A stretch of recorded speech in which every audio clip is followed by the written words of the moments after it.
Hi, my name's Emma, and I'm a huge book nerd. You're my library, always open for business, but you never show it.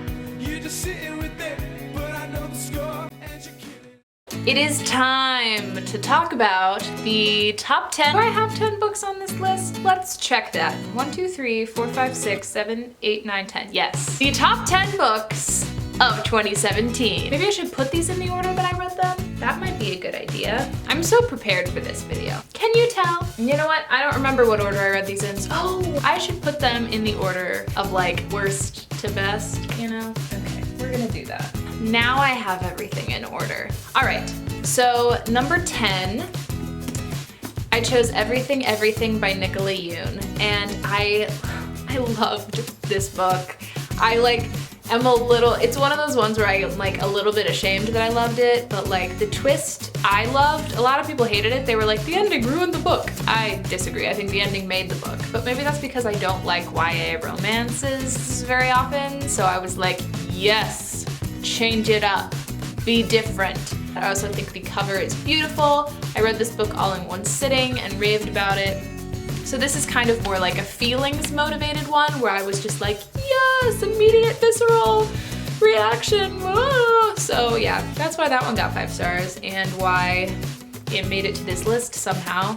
I don't know how I narrowed this down, but I do like understand why this book is not a perfect book, which is why it's number 10. Number 9, we have another YA fiction.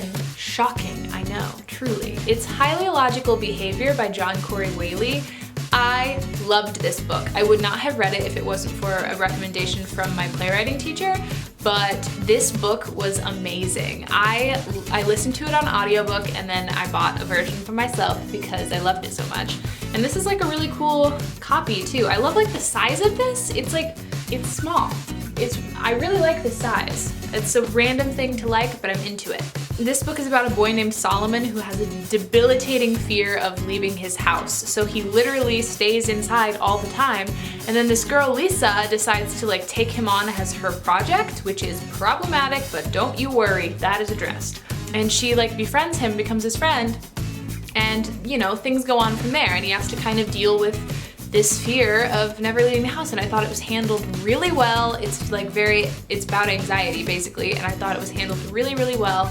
And this is a book that I want to reread eventually because I listened to it on audiobook the first time. I want to read the physical copy at some point. Number 8 is going to Ender's Game by Orson Scott Card. And I had not read this until this year, and I loved it. This is a young adult or a middle grade dystopian novel about a boy he's a third, so like everyone is only allowed to have 2 kids and he is a third one. I don't quite remember why this is, it's a thing. Anyways, there's like aliens invading, and basically these young boys are trained from a very, very young age to like fight these aliens.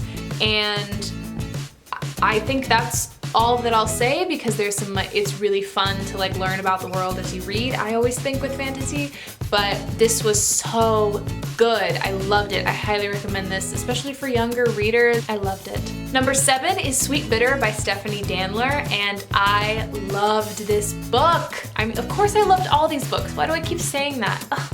Sweet Bitter is about a girl who moves to New York and basically starts working in this really upscale restaurant, and it's just about her life, and it's really great.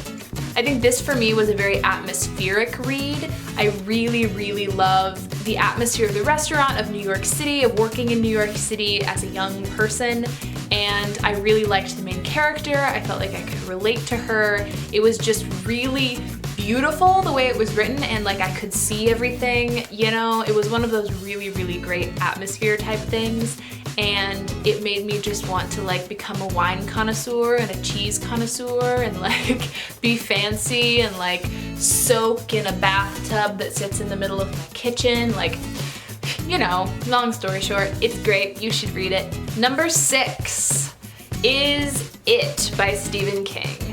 And I am not gonna say I loved it. Okay, but I did. I'm just not gonna say it again. It is about a group of kids in Derry, Maine who are fighting this clown thing that like morphs into your greatest fear, basically. And yeah, that's basically what it's about. This book, in tandem with how much I loved the movie, has quickly become like a huge fandom thing for me.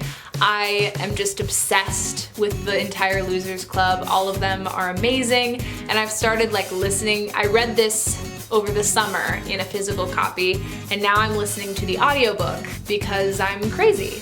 But I love it. It's so good. The only thing is there's that thing at the end, which if you've read it and if you've seen other people talk about it, like everyone says this and I agree with them, the thing at the end is unnecessary, and Stephen King, you're weird, but whatever.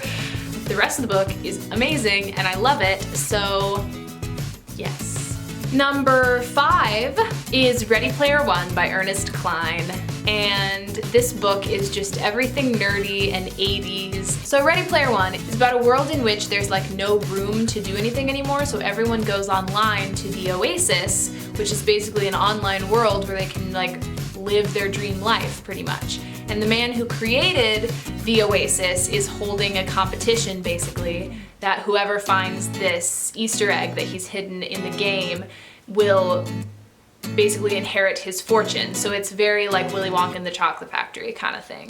And it's wonderful. And there's a movie coming out, which I am a little bit skeptical about because it looks very like, it looks different than how I imagined it in my mind. Let's put it that way. Number 4 is The Casual Vacancy by J.K. Rowling. So many people hate this book and I do not understand it. I think it's because people expect it to be Harry Potter, and it's not. This is an adult novel that she's writing.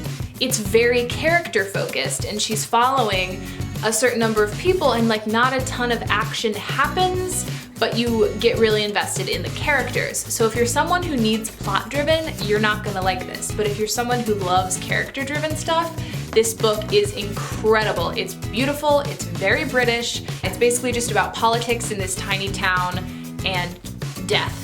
Like a guy dies at the very beginning. And yeah, it's so great. It's so good. Number 3 is Furiously Happy by Jenny Lawson. Are we surprised? No, of course not. Furiously Happy is a memoir by this blogger, Jenny Lawson, and she writes about depression and anxiety in a really light-hearted way. And this book is actually one that I might reread really soon if I'm feeling anxious, because this book is so wonderful. I have never laughed so hard reading a book before in my entire life. I have read it twice now in a single year, so that's pretty impressive. It's just, so good. Number 2, okay, these two were really hard to decide between. I'm not 100% confident with my decision, but I'm going with it. Number 2 is, drumroll please, The Shining by Stephen King. And yes, there are 2 Stephen Kings on my top 10, which guess what? That means I have a new favorite author who I'm going to be reading as much as I possibly can of. But this book is, if you don't know, it's about a guy who takes his family to live in a hotel that will be like snowed in over the winter because he's gonna be the caretaker there.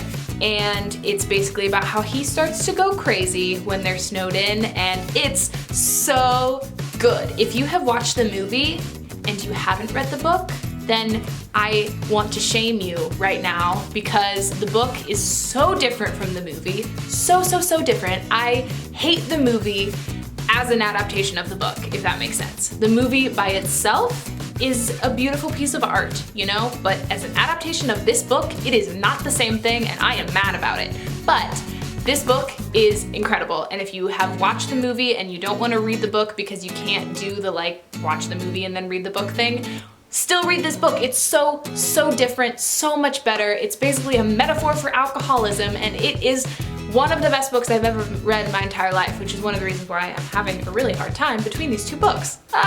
And the number 1 book of 2017 is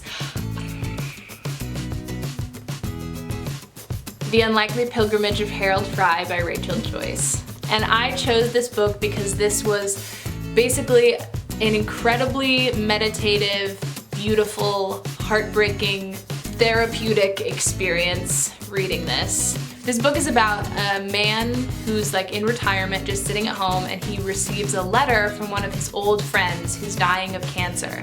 And he writes a letter in response to her, and then he walks out to the mailbox to mail it, and he can't let it go yet. So he walks to the next mailbox, and he's still not ready, and so he walks to the next, and the next, and the next, and eventually he decides just to walk all the way to her. I'm gonna cry just talking about it.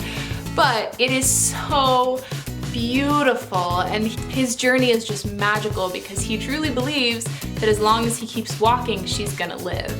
And then the ending just makes it real too, and not just like this fantasy about saving someone from cancer. There's so much more to it than that, and I highly recommend this, especially if you need a good therapeutic cry.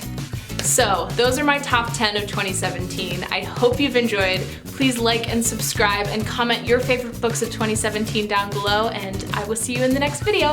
Bye! Mwah.